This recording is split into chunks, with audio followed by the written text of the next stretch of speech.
All right. A former defence official from the Trump administration and the man credited with coining the term Indo-Pacific has raised serious concerns about the likelihood of Australia receiving a single submarine through the recently brokered security pact AUKUS. In a statement last month, and now reported in The Australian, Randy Shriver said due to pushback from the US Navy and political turnover in both the US and Australia this year, possibly, the agreement faces many obstacles. He also stated it was important that all the signatory nations repaired their relationship with France. To get his analysis of whether AUKUS is under threat, I'm joined now by retired Rear Admiral Peter Briggs. Peter, thank you very much for your time. Shriver is a fan of AUKUS. We should say this from the start. He's not willing it to fail, but it makes sense, doesn't it, that the naval top brass in the United States would be less than instantly comfortable sharing so much intellectual intelligence? Well, firstly, I think what the government set off to do is a good idea. So I think nuclear submarines are worth the challenge. Yes. But it's going to be a challenge nationally. It's going to be a challenge for the Navy as well. I think Shriver's pointing to a realistic issue. The US Navy is not going to be prepared to release their technology unless they know it's going to be safe and unless they know that we can actually operate it safely. And so we've got a whole infrastructure of experience and people to build up in order to be able to do that.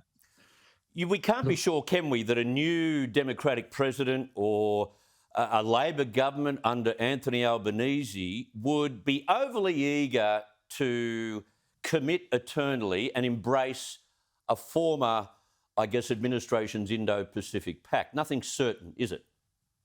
Well, taxes and death are about the only certainty.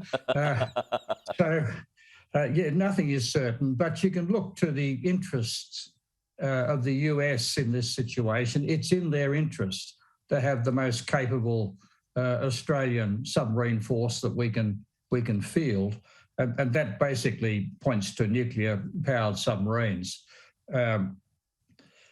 So I don't think it's possible that it could change in the future, but I don't think it's likely.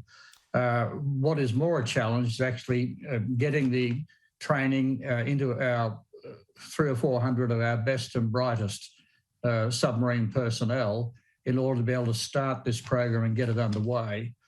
And in the meantime, we need actually to build up our submarine numbers, both in the number of boats we're operating and in the number of personnel that we're operating with. Hang on, to man nuclear submarines, or are you saying strengthen the conventional Collins class? Correct. We need, I would say, at least a dozen. We've got 6 Collins, 900, just under 900 qualified personnel, and we've hit a plateau there. You can't train any more. Out of 6, you've got 4 operating, you've got 4 crews of 58 at sea. That's a physical limit of the number of people you can push through training and then get the experience on them. We need to double the size of the submarine arm, and the only way to do that is to double the number of submarines. So I'm recommending the government looks at building another 6 updated Collins as the quickest way to do that. All right. Late last year, we heard that the latest on the nuclear submarines was the fact that they would come, at least one would come at what was described as at the earliest possible date. Now, does that mean that the way forward is to lease a nuclear submarine? Because the idea that we'll end up building a nuclear submarine in concert with the Americans, that is a real long-term project, isn't it? Well, this is not Avis Rent-A-Car. This is not a off-the-shelf item. There are none to lease. The ones that the USN have, some of the older ones being extended, they're short of submarines. They're not about to give us one of theirs to play with. People talk about leasing an old Trafalgar class, the class that's going out of service in the Royal Navy. That's not a good idea either. They're worn out.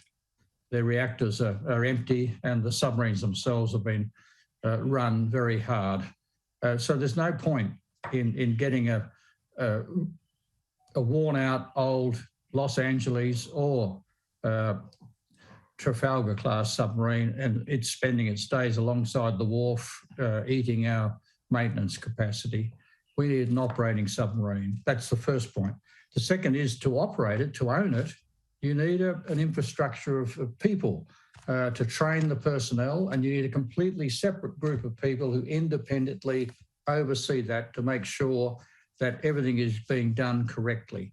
This is a no-fail proposition. Those people need experience at sea in submarines and ashore in the oversight directorates. It's going to take us some time to accumulate that.